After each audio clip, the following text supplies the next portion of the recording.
everybody. Welcome back. What's going on, everybody? You already know who this is. If you don't, my name is Duchess and I do reviews. I've been reviewing hemp products for over a year now, and I'm trying to incorporate other things into my reviews, so stay tuned for that. So I do have my backdrop stick and all that, but I can't find my clamps. So I got a little ghetto-ness going on in the back. It's raw and uncut, baby, raw and uncut. So again, welcome back, everybody. Thank you for tuning in, and let's dive right in. Cannabinoids, guys. Cannabinoids. And while we talk about cannabinoids, we will be also reviewing JK Distro's cannabis syrup. This is Delta 8, and it comes in at 1,500 milligrams of Delta 8 THC. This is a whole 6 ounces of 1,500. We're not doing all that. So this is wild cherry. Amazing. I wish you guys could see.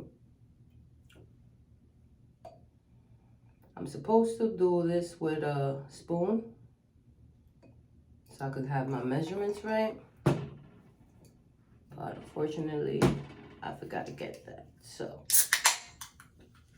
we're just pouring it right in. Opening my Sprites.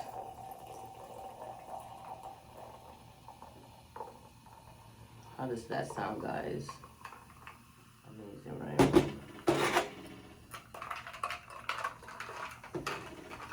So while we stir this up, let's get some more info. Let's just pour a little bit more in here, shall we? It is early in the morning, and I have nothing in my system. I haven't drank coffee, haven't ate anything whatsoever, so this is gonna be interesting. This is GMO-free, 100% vegan, and this product has been tested for contaminants. Oh my God. Calories 85, total fat 0, cholesterol 0, sodium 0, total carbohydrates 22 grams, total sugars 7 grams. The ingredients in this is proprietary cannabis blend. Sorry guys, my pronunciation is bland at the moment. It has water, it has high fructose corn syrup, citric acid, sodium benzoids, FD&C red, number 40, natural and artificial flavors. The allergen information is it uses milk, tree nuts, peanuts, soy, eggs, and wheat. So for a person like me that's lactose, oh my God. But it's worth it. It's worth it. So keep out of reach of children and pets, guys. Right. So now that I've got my Sprite mixed in with the syrup.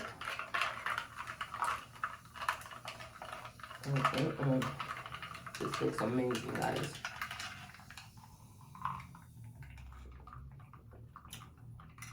Oh man,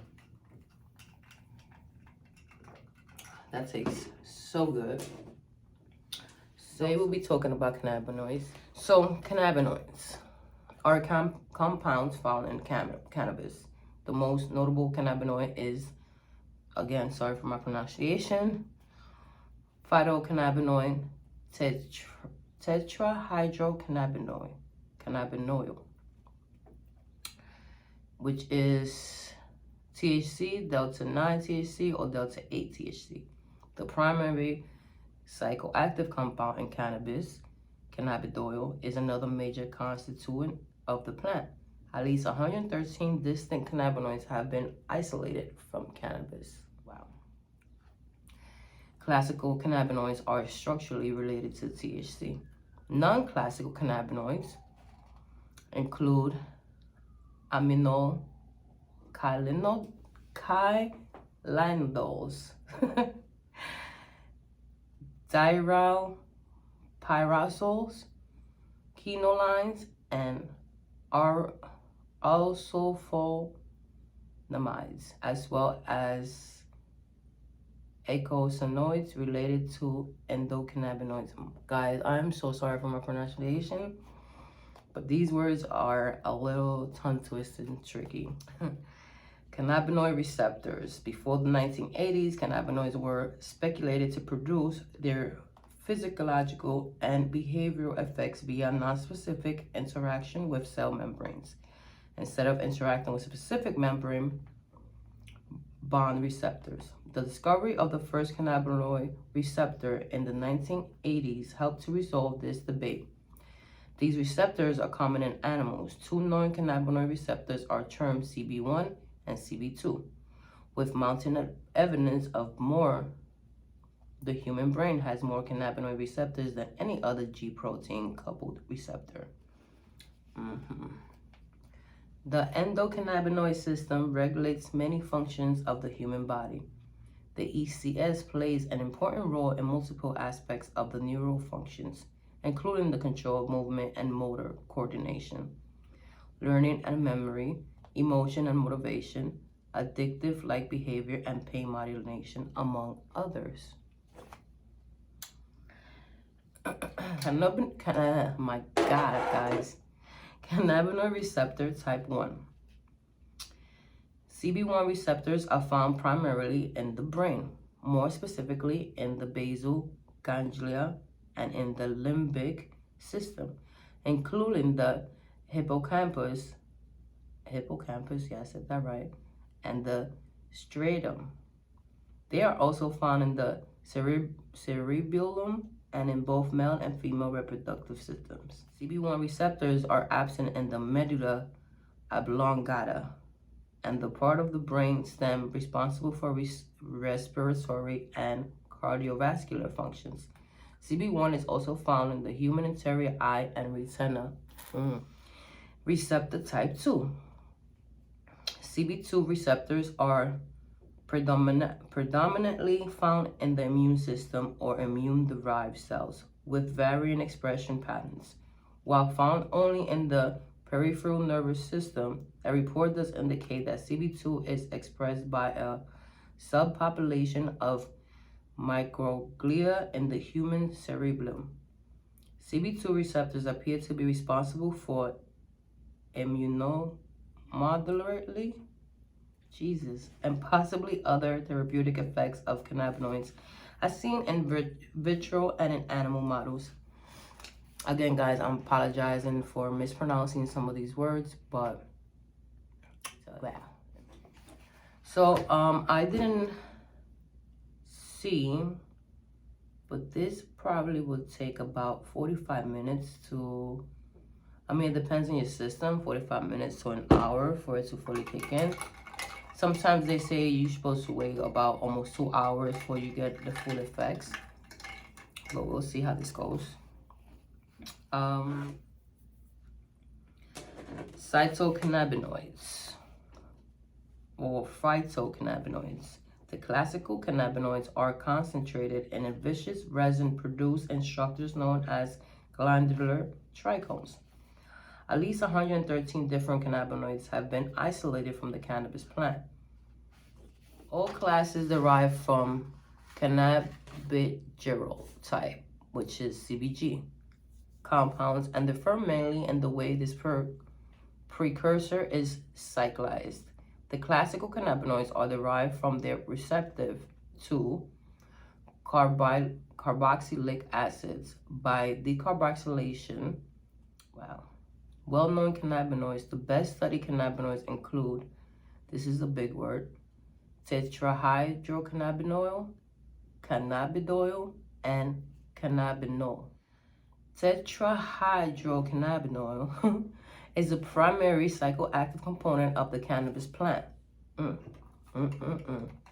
Delta 9 and Delta 8 tetrahydrocannabinol through intracellular CB1 activation induce Anandamide and Arachidonoylglycerol syntheses. produced naturally in the bottom, Jesus Christ, in the body and brain. Lord Jesus, for this being my first, messing up, you guys, but this is thing that I always say, raw and uncut. This is me. What you see is what you get, so we all make mistakes. These cannabinoids produce the effects associated with cannabis by binding to the CB1 cannabinoid receptors in the brain. Cannabidiol is non-psychotropic. Evidence shows that the compound counteracts cognitive impairment associated with the use of cannabis. Cannabidiol has little affinity for CB1 and CB2 receptors, but acts as an indirect antagonist of cannabinoid. Cannabidiol has also been shown to act as a 5/HT1A receptor agonist. CBD can interfere with the uptake of adenosine, which plays an important role in the biochemical process, such as energy transfer, and may play a role in promoting sleep and supporting arousal. Wow. So guys, all this information that I got here, I got it from the internet and I printed it out for you guys. So this is why I'm a little mispronouncing words here and there. Because again, I did not practice this before coming and doing this review for you guys or talking about cannabinoids. I like doing things like in the spare of the moment and just go right into it. Because that's just me, So, CBD shares a precursor with THC and is the main cannabinoid in CBD dominant cannabis strains. CBD has been shown to play a role in preventing the short-term memory loss associated with THC. There is tentative evidence that CBD has an antipsychotic effect, but research in this area is limited. Biosynthesis. Cannabinoid production starts when an enzyme causes germinal pyrophosphate and Olivetolic acid to combine and form CBGA. CBGA is independently converted to either CBG, THCA, CBDA, or CBCA by 4 separate syntheses.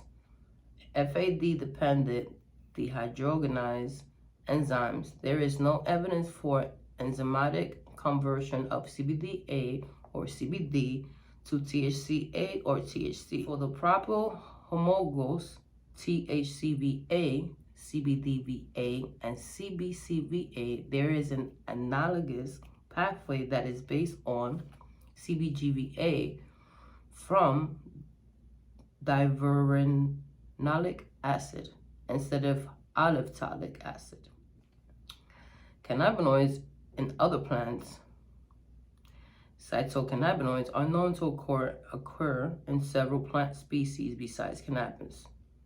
These include Echinacea, Purpurea, Echinacea, Angustifolia, Acmella, Oleracea, Helichrysum, Umbraculigrum, and Radula Marginata, the best known cannabinoids. So, pharmacology, cannabinoids can be administered by smoking, vaporizing, oral ingestion, transdermal patch, intravenous injection, sublingual absorption, or rectal suppository. Once in the body, most cannabinoids are metabolized in the liver, especially by cytochrome. Wow, some is also stored in the fat in addition to being metabolized in the liver. Delta-9 THC is metabolized to 11-hydroxy delta-9 THC, which is then metabolized to 9-carboxy THC.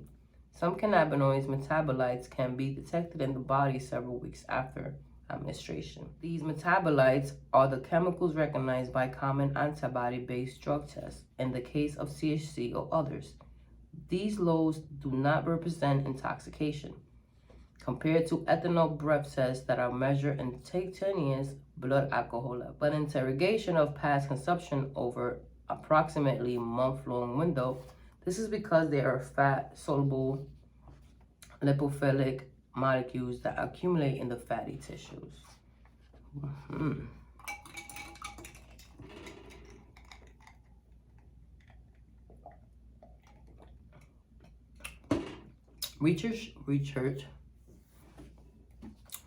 Research shows the effects of the cannabinoids might be modulated by an aromatic compounds produced by the cannabis plant called terpenes. This interaction will lead to the entourage effect. Endocannabinoids. Further information on the roles and regulation of the cannabinoid system. Anandamide, an endogenous ligand of CB1 and CB2 endocannabinoids, are substances produced from within the body that activate cannabinoid receptors. Endocannabinoid system is a complex cell signaling system identified in the early 1990s by researchers exploring THC. A known cannabinoid. Cannabinoids are compounds found in the cannabis. Experts are still trying to fully understand the ECS, but so far we know it plays a role in regulating a range of functions and processes, including sleep, mood, appetite, memory, reproduction, and fertility. The ECS exists and is active in your body even if you don't use cannabis. So, if you didn't understand that, our body is a cannabinoid.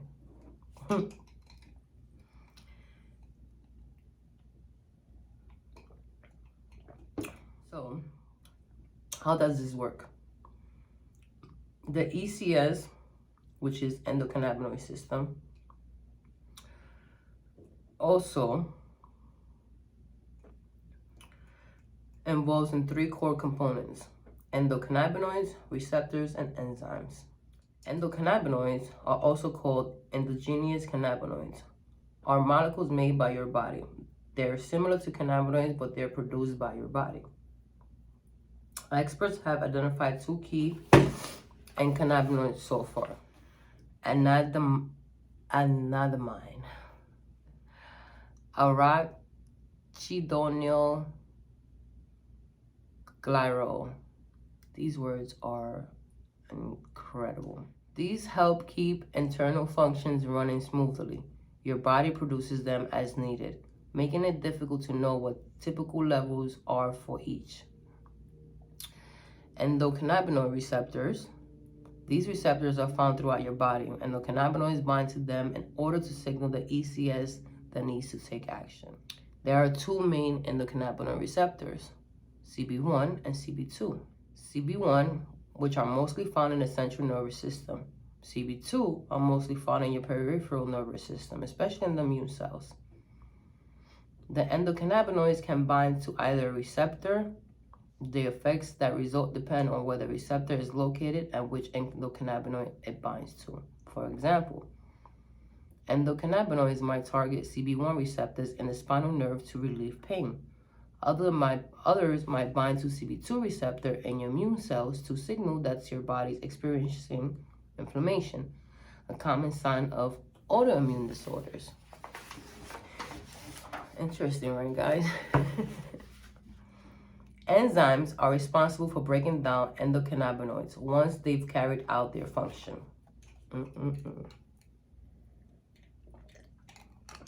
This tastes so good. Like, I could drink that whole thing in one sitting probably, which is not a good thing. Do not do that, guys. Do not recommend. There are two main enzymes responsible for this.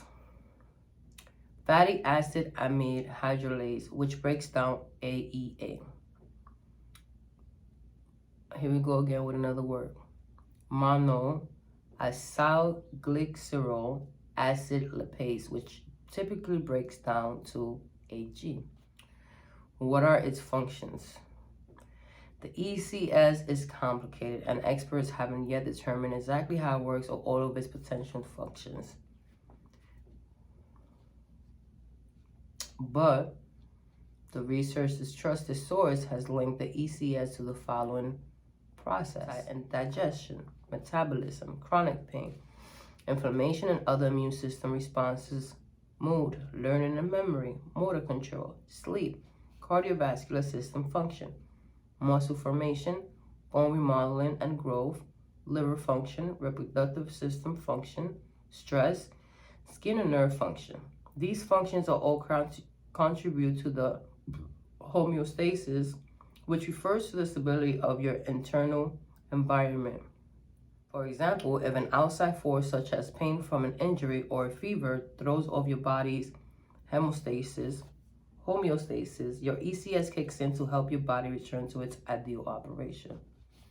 How does THC interact with ECS? So, THC is one of the main cannabinoids found in the cannabis. It's compound that gets you high. Once your body, THC interacts with your ECS by binding the receptors, just like endocannabinoids. It's powerful partly because it can bind to both CB1 and CB2 receptors. This allows it to have a range of effects on your body and mind, some more desirable than others. For example, THC may help to reduce pain and stimulate your appetite, but it can also cause paranoia and anxiety in some cases. And this is so true. I mean, if you know the difference between your indica and sativa strains, you more or less know that indica strains are more like relaxing, sedative. It does help with your appetite and mood swings, and the list goes on. As for sativas, they're more uplifting and more uppity, and it's like a, day and night. That's how I say it, day and night. So sativas are an enemy of a person that suffers from certain mental illnesses. I say that for myself. And sativa, if you're not careful or know exactly the percentage of THC and the other cannabinoids that's inside the flower, there's a chance that you will experience paranoia, bad anxiety, and it's a bad trip. It's a bad high for some. So indica strains are more of a person's best friend that, suffer from mental illnesses like I do. I hope I made sense there. But yeah, sativa is one of those strains that can cause you indica as well too, but indica is more of a sedating THC than I never had an issue with indica strains that will trigger any paranoia or bad anxiety. Some hybrids, especially if they're like 50-50, you gotta be a little careful.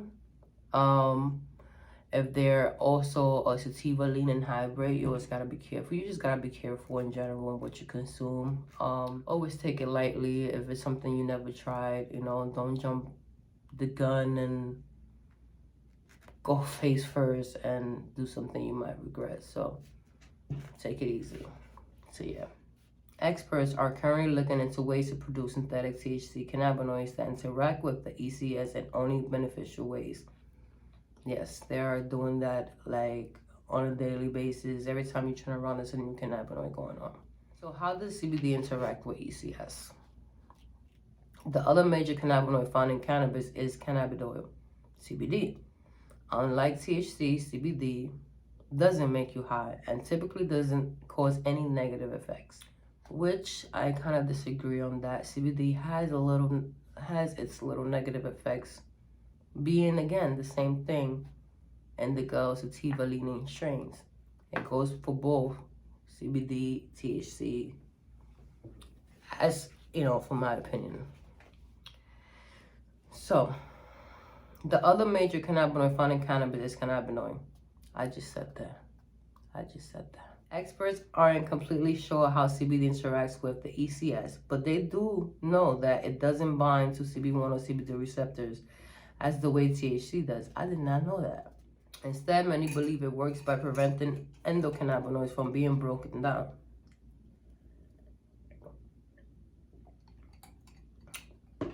This allows them to have more of an effect on your body. Others believe that CBD binds to a receptor that hasn't been discovered yet. That can be true. And that is all true on the internet. I mean, it is true. I mean, not everything from the internet is true, but that is true. And the fact that CBD is mainly medicinal use is not for recreational use. So a lot of people get confused when they see people smoking CBD or drinking it or eating it, however it's that they, you know, use it, and then be like, oh, but that doesn't get you high. I don't do anything for you. Like, stop being so ignorant. People don't do things just to get high. You know, people like me use these things for medicinal purposes. You know, we have mental illnesses, physical illness, the list goes on. And these are things that we'd rather be doing than actually using pharmaceutical drugs that's gonna have millions and millions and tons of side effects that is just gonna get you even worse and more sick. Just yesterday, I was watching something on I think it was on Peacock, and this is commercial that comes out about arthritis and this medicine.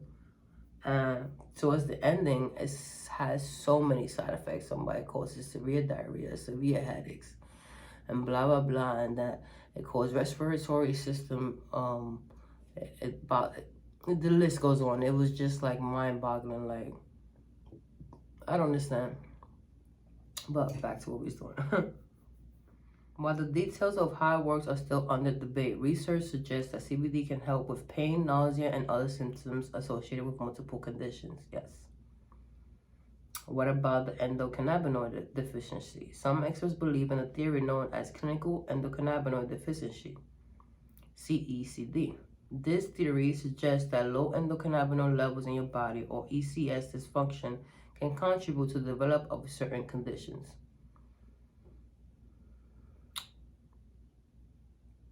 A 2016 article trusted source reviewing over 10 years of research on the subject suggests that the theory could explain why some people develop migraine, fibromyalgia, and irritable bowel syndrome. This is interesting. None of these conditions have a clear underlying cause.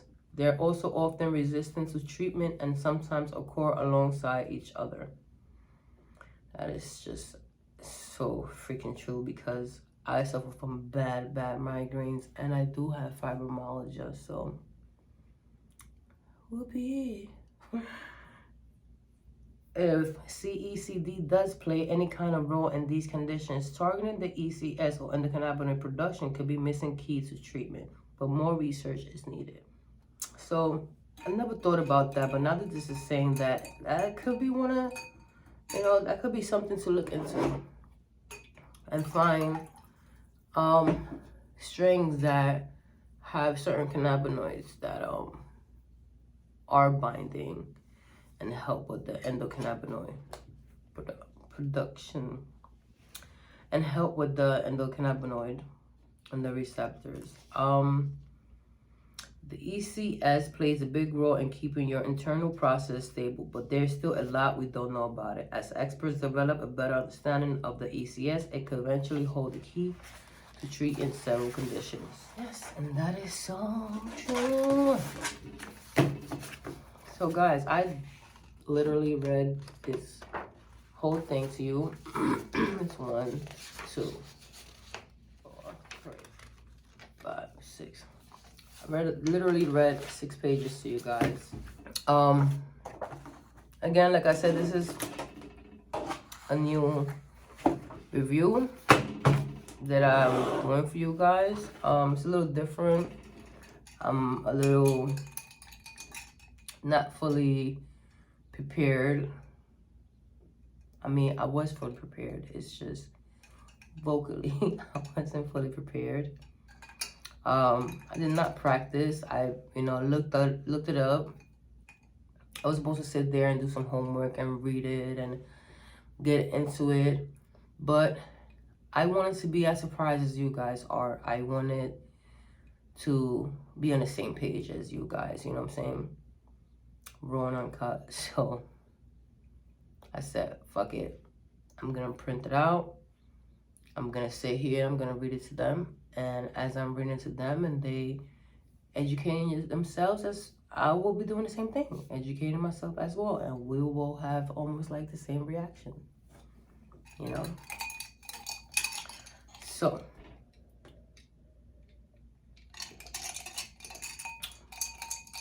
guys. So when I smoke Delta 8, definitely gives me the cotton mouth. And as I'm drinking it, it's doing the same thing.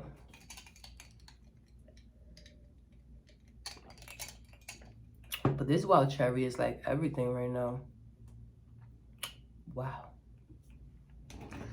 So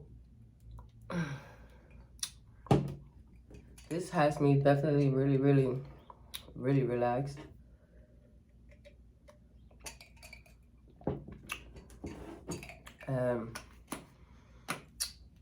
I don't want to pass out, but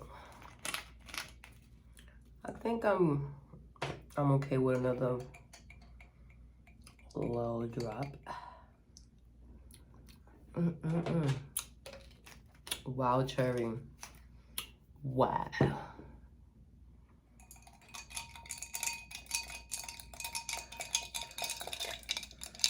Let's mix that right in there.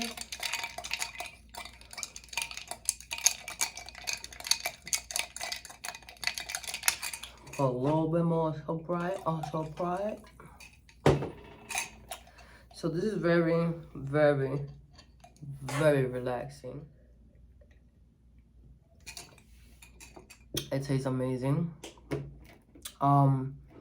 They have, I believe, blue raspberry, watermelon, peach, and I think mango. This is again the wild cherry syrup. The whole bottle is 1,500 milligrams. So it's not 1,500 milligrams per drink. It's the whole bottle, 1,500 milligrams. So it says 12 servings per container. So that means 1 full ounce, which is 2 tablespoons.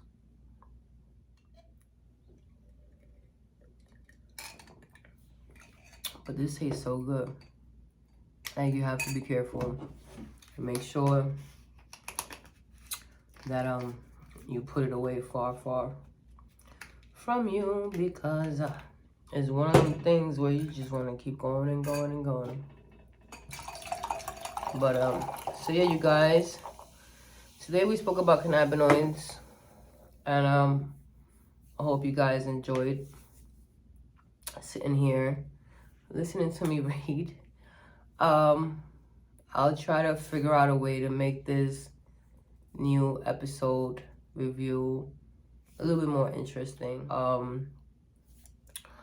promise I'll have this backdrop thing situated for you guys as well, because I know lately I've been a little lazy with it and haven't been doing what I'm supposed to be doing when I do my reviews. I mean, I'm doing the reviews, which is the most important part, but I haven't been focusing on background and stuff like that, so I can make it a little bit more appealing for you guys and stuff like that. But what you guys think about today's episode talking about cannabinoids? How did that work out for me? How did that work out for you? Is it something that this is, interests you guys? Like, should I keep doing this more often? If you would like me to search anything, basically just let me know and I'll do that for you as well. I still have some more things which will be for my other episode, which we'll be talking about terpenes. I am trying to find as many terpenes as I can in this information, but again, like, you can't trust everything on the internet, so there's that. My mouth is super dry. So yeah,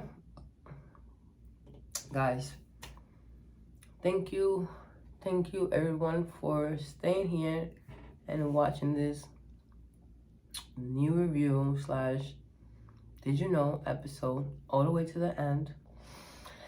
If you guys liked my review, give me a thumbs up, subscribe so you can stay tuned for more. I don't just do this. If y'all new here, if y'all my usuals, y'all already know, you know, might have some surprises coming down your way. Don't forget, I will be doing a giveaway soon. I'm getting all the goodies, knickknacks together for you guys. So stay tuned for that. What else? What else? What else? I guess that wraps up today's video. Again, it might seem, or it was, all over the place. This is my new series, episode, whatever you want to call it. So I wasn't like coming in with a mindset and how I was gonna do it, and you know, I didn't have steps or none of that. So I just went right in and I shot my shot. You know how to say shoot your shot? So I shot my shot. I am like really relaxed right now. The syrup is the shit's nice, guys. Definitely, it's the shit's nice. I definitely recommend, if you haven't tried, go get you some. Again, this is the wild cherry.